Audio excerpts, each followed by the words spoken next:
Alright guys, it's time for chapter 26 of Powerless. I've been really busy and I haven't had time to make these videos, but I have been thinking about this book for a while.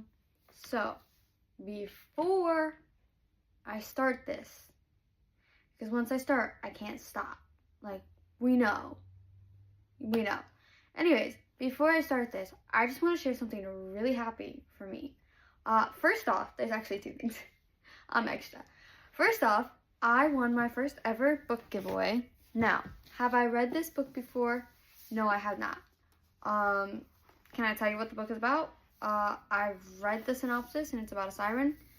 That's about all I can tell you. But either way, I won this book called In the Veins of the Drowning. And it's about a siren. But guys, that's not even the best part. You ready? It's signed by the author, okay? So that's number one. Number two, I bought myself a book press. So I took the book, A Good Girl's Guide to Murder, and I did this part, I did that, and I did the, oh wait, I should do that. And I did the back, and this is a quote from the book. If you've read it, you know. Then I decided to just go all out and completely, so I painted the edges. I'm so proud of this, guys. I know that's very prideful, but let me have my moment because this is my first attempt at every part of this. Just look at that. Look at that beauty. I now don't have to spend $30 to buy sprayed edges. I can do it myself. Okay. Anyways, let's get into chapter 26 of Powerless.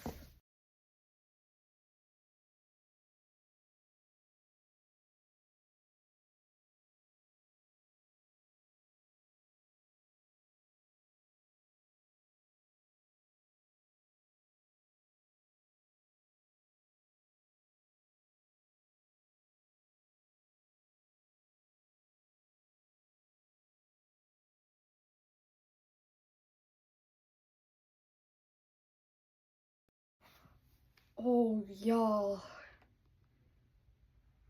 this was an emotional chapter.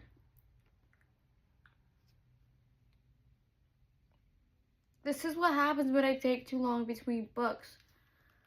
I am hit very hard with the sensitivity of the chapter.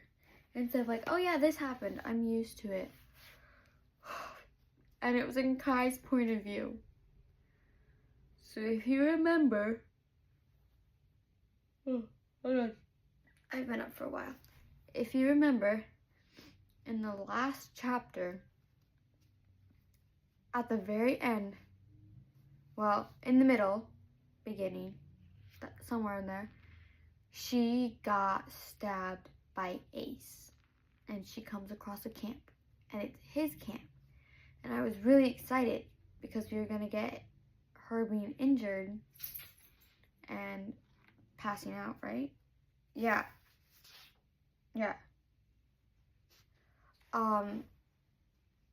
We were going to get this chapter in his point of view. I was really excited. But I was not ready for the emotional trauma and the emotional and the sadness that I would feel reading this, because I haven't read this in a week, so I was ill-prepared. This chapter did something to me, y'all. Okay. I'm okay. I'm fine. I will be fine. So, why did I not highlight that part? Hold on. I forgot to highlight something, apparently.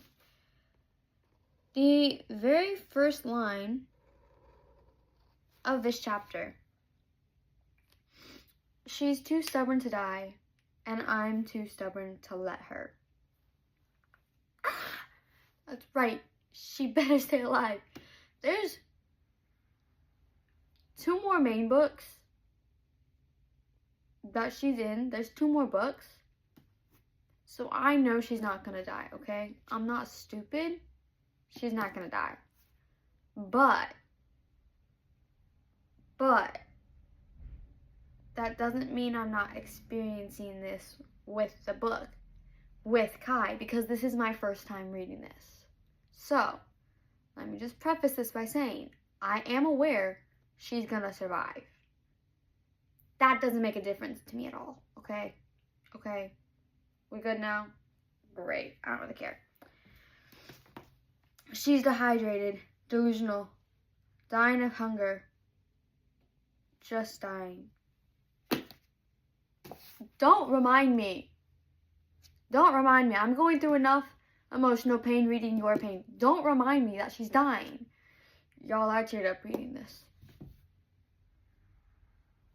Imagine having to tell someone, oh, what's wrong? I just read a chapter of a book and it made me cry.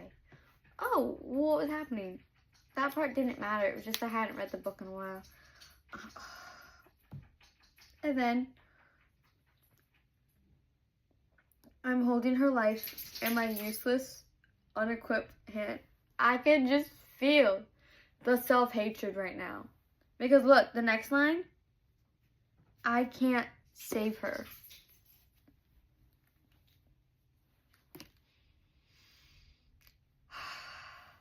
Okay, guys, hold on.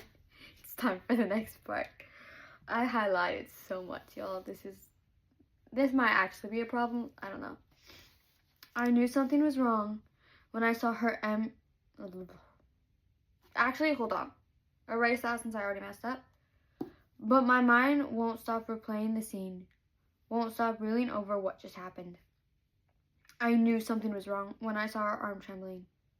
Saw it shake with the strain of keeping the bow aimed at me, ready to make good on her threat to shoot. Then I saw her knees shake, saw the fire extinguish from her burning blue eyes. But above all, she wasn't playing with me, wasn't teasing me or twisting her mouth into that sly smile of hers that I enjoy so much. And that's what worried me the most. I love it. I hate what's happening, but I love it. And now I'm suddenly furious with her. She wanted me to leave. She was going to try to deal with this alone. She would have died alone. She's so stubborn that she would choose to fight me until she collapsed rather than let me see her injured. The image of her crumpling to the ground sends a chill through me, icing over my burning rage. You would think I'd be numb to witnessing hurt by now, watching death claim another victim. But when she crumpled, something inside me cracked. The sight of her so weak, so vulnerable, so unlike herself was enough to shatter a piece of the soul I'd forgotten I had. I highlighted that page in 4 different ways. I underlined, then I did gray, then I did red, then I did blue, no, purple, then I did gray again, then I did blue. There were so many emotions happening on this page. Ugh. Okay. I skipped a page. Hold on. Oh, we're good. We're good. I got nervous. I skipped it reading it as well. We didn't. Whew. Okay. Then she wakes up. He finds a salve and puts it on her gash that's here, remember? And she shoots up because it stings. And she tries to sit up. And he goes, easy, darling. You can slap me all you want once you're healed. But until then, try to keep your hands to yourself. Later. They're talking about a fight. The fight that Kai had between Braxton. And she's like, so you didn't? And he's like, no, I didn't kill him. Killing isn't a hobby of mine, I'll have you know. I felt like I needed to say it. Felt like I needed to admit that to her, to myself. What I do, what I've done, has had a purpose, a reason. I'm still a monster, just not the kind that loves the hateful things they do. Ugh, guys. Tell me that's not a good line.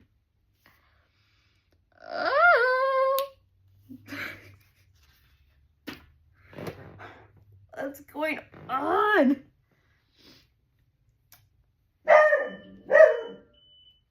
My stare is leveled at her, unyielding and unfeeling.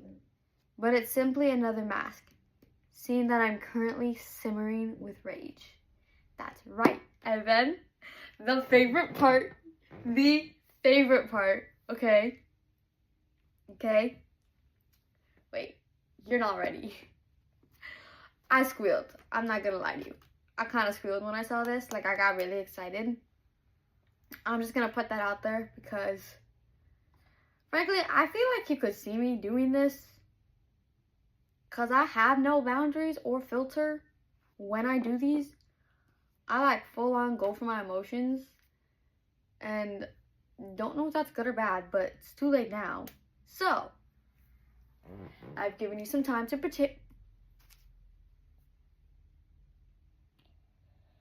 me try that again. I've given you some time to prepare yourself for what question was asked. If you've read this book, you know. If you haven't read this book, but you've read books that have similar tropes, you know. If you're new to reading or you just don't know, you don't know. But that's okay. I'm here to fill you in. Which one of them did this to you? That's right. It's time. Figure it out. So she answers, it doesn't matter. My fingers find her chin, and then I'm tugging her face back in my direction so I can look her in the eyes as I say, I'm going to ask again. Who did this to you?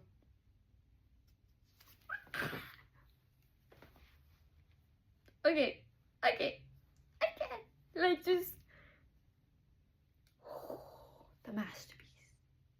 I got really mad at him next. He's like, why do you care? The answer he gives. Because I don't tolerate my toys being played with. She's going to hate that. Well, no duh. You're what? Is that what you think I am? Some toy you can play with? Yes, and quite clearly... Oh, nope. Yes, and clearly quite a fragile one at that. Plagues, if I wasn't already going to hell, I am now. I'm like, oh wait, he's doing this for a reason. She's like, what on earth is wrong with you?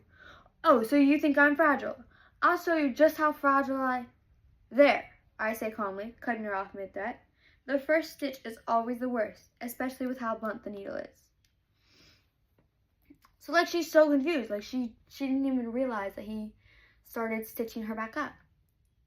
She's like, you're, and he's like, intelligent, irresistible, like, calculating, cocky, and completely arrogant. That's what I was going to say. So how does he respond? This is so much fun, guys. I really don't know what I'm doing with the highlighter, but it's fun. Ignore it. Good to see you're feeling well enough to insult me. You distracted me. You distracted me by being a jerk. But it worked nonetheless.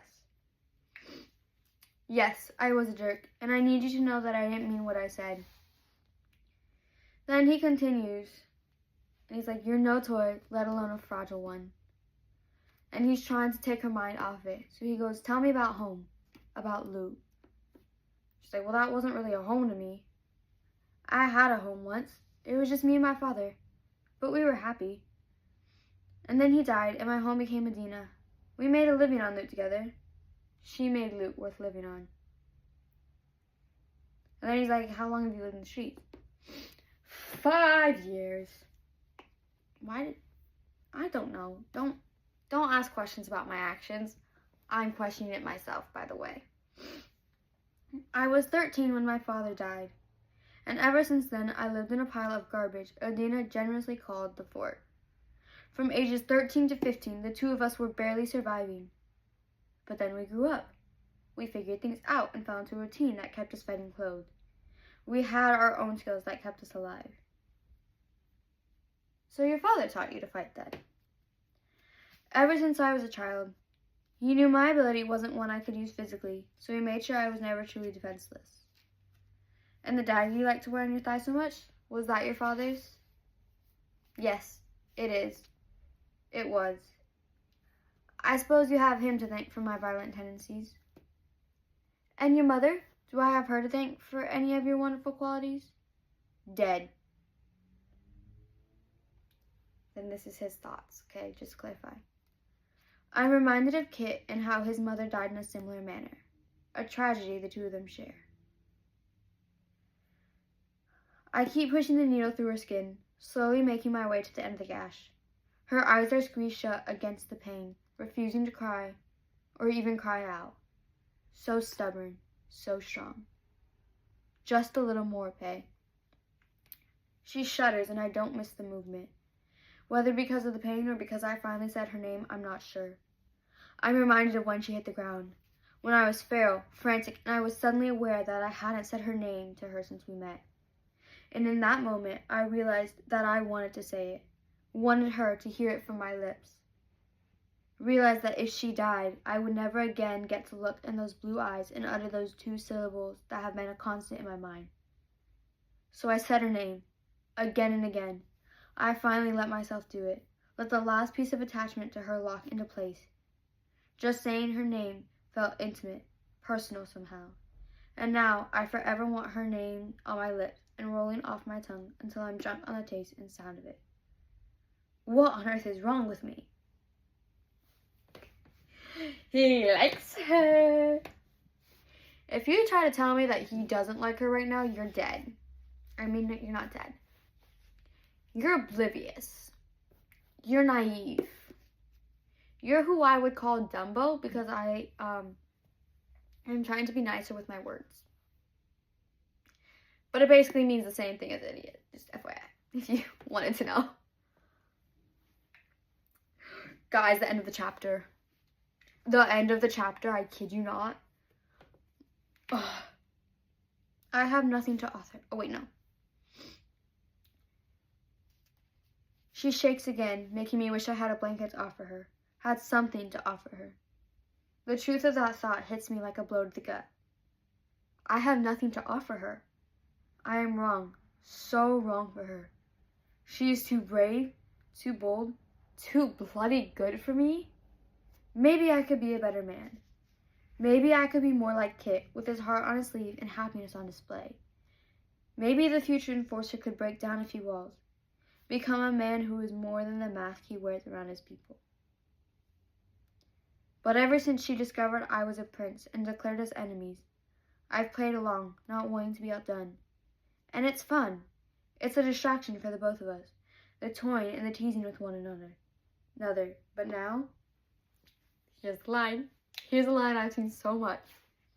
If I am to be her enemy, I want it to be because she loathes herself for wanting me. That's chapter 26. Tell me that was not a good, emotionally packed chapter.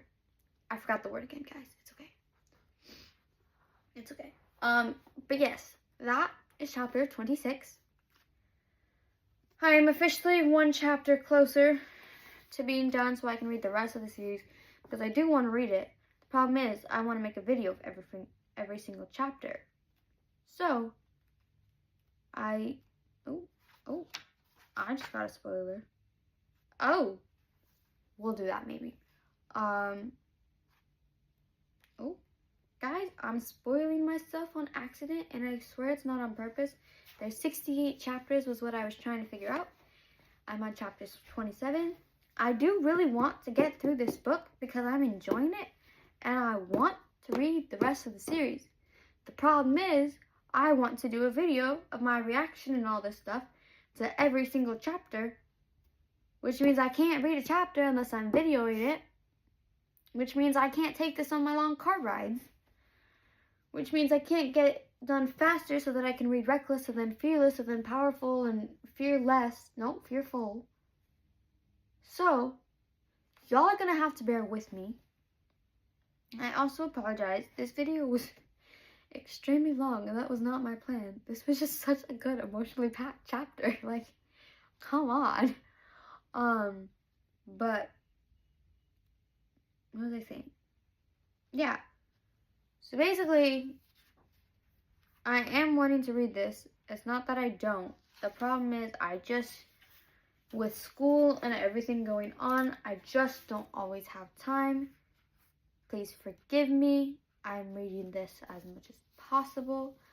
I kid you not, I think about this at least once or twice a day. I just don't have the time because they actually assign homework now, the little jerks. I'm kidding, don't ever repeat that. I do love my teachers. They're great. And I'm just tired, so I'm just kind of rambling. So anyways, thank you for watching this video. I apologize again that it's so long. Hopefully you enjoyed me crashing out to these characters. Like I don't know what I was doing. I don't even know that I remember what I did in this video, period. So don't tell me. But I hope you enjoyed it. Have a great week or whatever. I don't really care. I don't know if you're at the end of the week or not. But stay cool, guys.